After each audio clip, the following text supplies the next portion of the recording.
Right, it has been all over the news recently, the fishing industry coming down to Westminster to protest Brexit. Dozens of lorries piling up outside Westminster because they've been hit by that wall of Brexit red tape. So what's going on? We decided to talk to Tom Howard, who has been working in the oyster farming industry all of his life. His family have been doing it for 300 years. We wanted to talk to him about what the impact is on his industry and what it's been for his own business.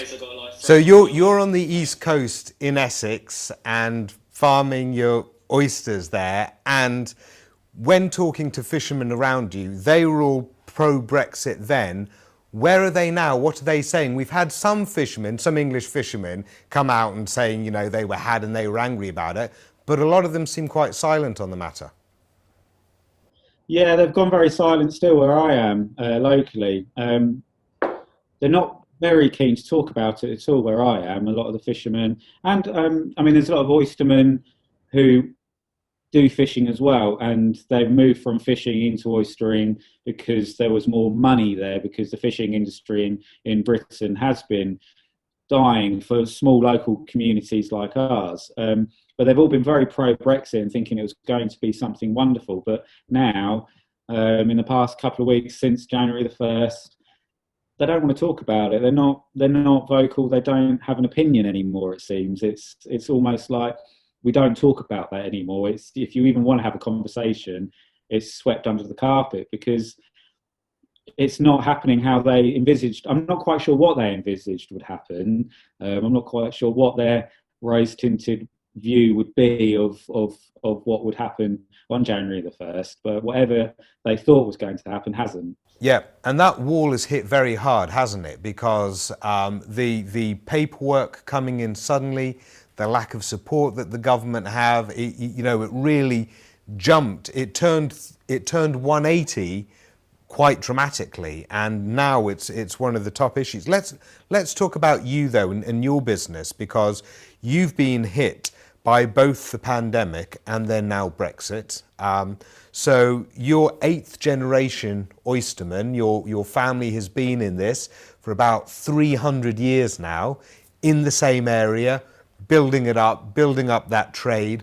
You supply to the UK, to some of the finest restaurants and to markets there, across Europe and even out to Thailand. And so you're well developed and well experienced in this area, but still it's a tough business, and your business has had many tough times over the generations down the years.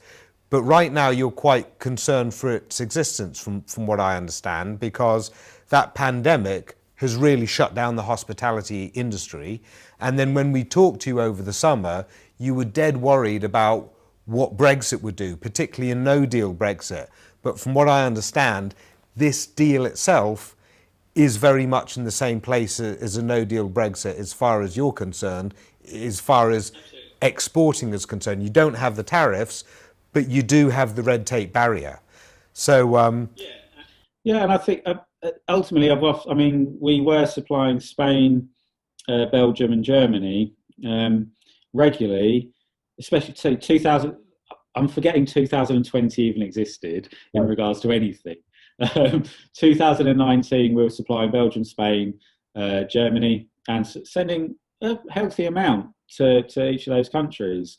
But Brexit alone, we've lost them completely as customers. We've just lost them.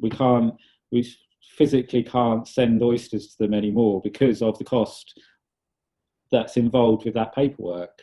Because that cost is so impactful on what we do. We have to put that cost somewhere. Yeah. And either we swallow that cost, or we pass it to the customer. And we asked you for some of the examples of the paperwork, and you sent us through 3 examples of paperwork saying, you know, this certainly isn't all of it, but here are a few things that you should know about. You should know about the certificate of origin that we have to complete now, certificates of health that need to be completed, catch certificates which now need to be completed, and this one from HM Government which you sent us, which I'm looking at on my phone, needs signatures all over the place. We need a signature from the master of the receiving vessel. We need a signature from the transshipment authorization within a port area, another signature for name and address of exporter, another one from flag state authority validation,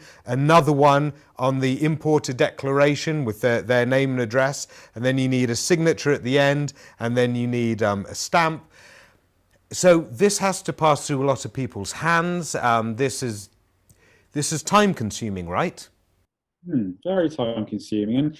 And the thing is that, well, Spain, for instance, our big customer in Spain that we've basically lost for cost reasons. And also on a Monday morning at 10 a.m., our Spanish customer would say, I need 150 kilos of oysters. We need to know by 11 a.m. Right. We can't do that in the new system because there's no way at 10 a.m. I'll be able to then get hold of my environmental health officer to sign a certificate by the end of the day that day. It just wouldn't. I wouldn't be able to do it. Margins are tight.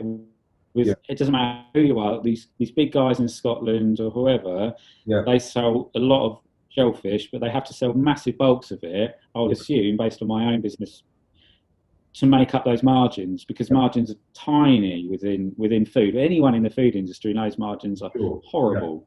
But with this paperwork, that's going to squeeze our margins even more, and we will have to put that cost on the product for the customer because we can't swallow any more loss on our margin.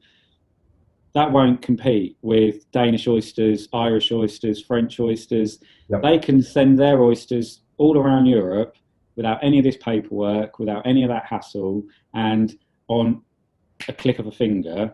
Which is what the free market, the single market was meant to be all about, right? Just, for all this EU red tape, I mean, the old bureaucracy was about trying to rip down these barriers so that you could be instant wherever you are, just like you're within one country.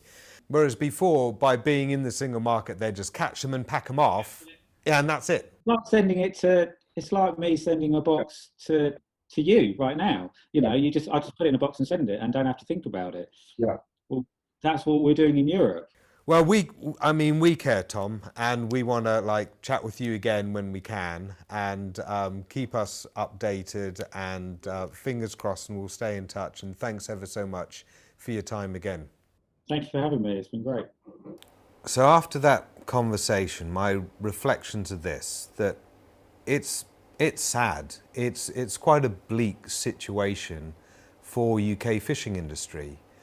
They were held up as one of the reasons for Brexit. They were championed, they were talked about, small industry, but really highly valued. In fact, we were as a country prepared to throw away so many other industries for this industry, for the fishing industry.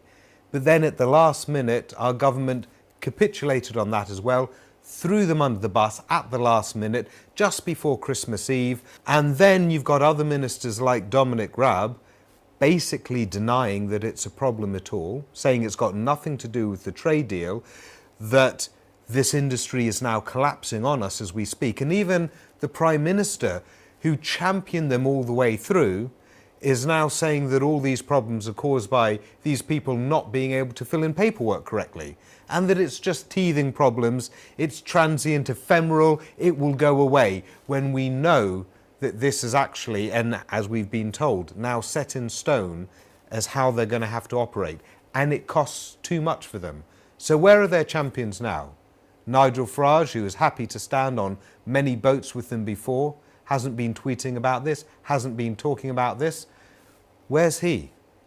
And this is the sad thing, because there was so much representation for them before, when they were pawns in that Brexit game, when they were that symbol of traditional English and British industries that were held up as something that we wanted to recapture. But at the end of the day, they've just been cast aside like rotting fish. And so what are they meant to do now with their industry? That's the sad thing, that all this promise of bounty and the markets opening up to them, the reverse has happened. And it's going to take more than money, more than structural support to dig them out of this, but not even that seems to be forthcoming at the moment.